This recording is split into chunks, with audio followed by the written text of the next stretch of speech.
It's a pleasure and an honor to start our first long day of the workshop 2015, What the Future Holds for Bioethical Issues in Biomedical Research. My name is Shai, Lavi. I'm the director of the Leer Jerusalem Institute, and I'm very pleased to be hosting this conference together with the Israel's Academy of Science and Humanities, and I thank them very much for their partnership. Last night we started off with a wonderful talk by Professor Alan Brandt, who really set the stage for today and tomorrow's discussions. Professor Brandt, who is a known historian of, among other things, public health, biomedical research, and bioethics, introduced us or reminded us of the building and the formation of the regime, the existing regime of bioethical regulation of biomedical research, from Nuremberg trials through the Helsinki regulation and Belmont report, really created what we know today as the bioethical paradigm regulating biomedical research. And I think one of the interesting points and questions that was raised in Professor Brandt's lecture yesterday was whether this paradigm holds. Professor Brandt pointed to certain cracks, certain shortcomings that were there from the beginning, but that I think we are constantly confronting more and more as time goes on. And there was an underlying question there of whether we were in need of a new paradigm or a paradigm shift in the regulation of bioethics. For example, and I won't be able to recap the full extent of the tour de force that we heard yesterday, but for example, the emphasis on informed consent in current bioethical regulations, and whether that was in fact the panacea that would solve most of the dilemmas, or whether that itself was a questionable paradigm for regulation, whether patients who are in a precarious state are able to make these kinds of informed decisions. We heard yesterday about the length of the forms that need to be filled out in most experiments, and whether those were suitable for the purposes of really involving patients and protecting patients. There was also a question of what Professor Brandt called the equipoise. The paradigm assumes that scientists and patients alike are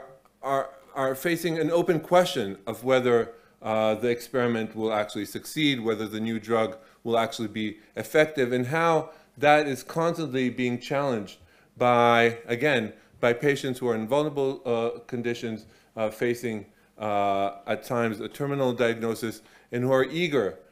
to be part of medical experimentation, as well as the scientists and the biotech industry that is constantly pushing for good reasons, but not always carefully enough,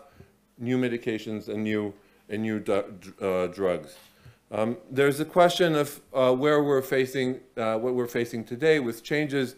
in this world, both in the regulatory world as well as in the industrial world and the scientific world, and certain questions open up about the role of capital, the role of industry in this, obviously also the changing understanding of patients in this, the turning of patients to consumers of biomedical research. So some of these questions have been already on the table from last night and will continue to be on our minds as we move to today's discussion. Today's morning's panel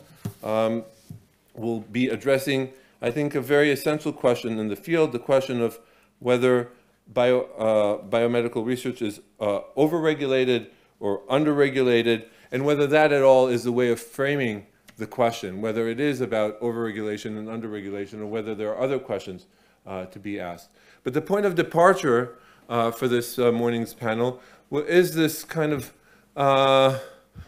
lay knowledge, but also ones that one can find among bioethic committees and in the industry, a sense that perhaps there's too much regulation, and there's too much red tape, and there's too much legal interference in the involvement of science and technology. And even if it's important, maybe it can be, maybe there's other ways, more effective ways of regulating biomedical research. There's, on the other hand, the opposite concern, whether we're giving too much leeway, we as society, as a public, are giving too much leeway to scientists and to the industry to develop new technologies, especially ones that may have long-lasting effects on populations, such as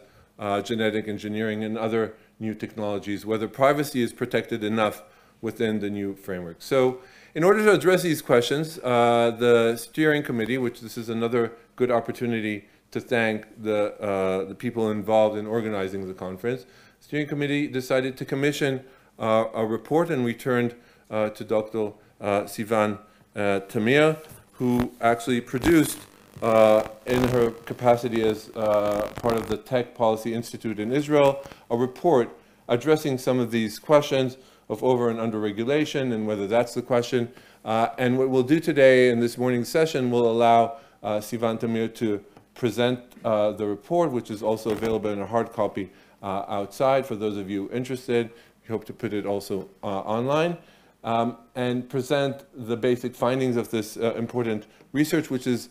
from the point of view of the present, but also a comparative perspective that places Israel within other biomedical regulation regimes. And after that, we'll open up to a roundtable discussion. I'll introduce the speakers in turn. But first, let me invite Sivan. Thank you, Sivan.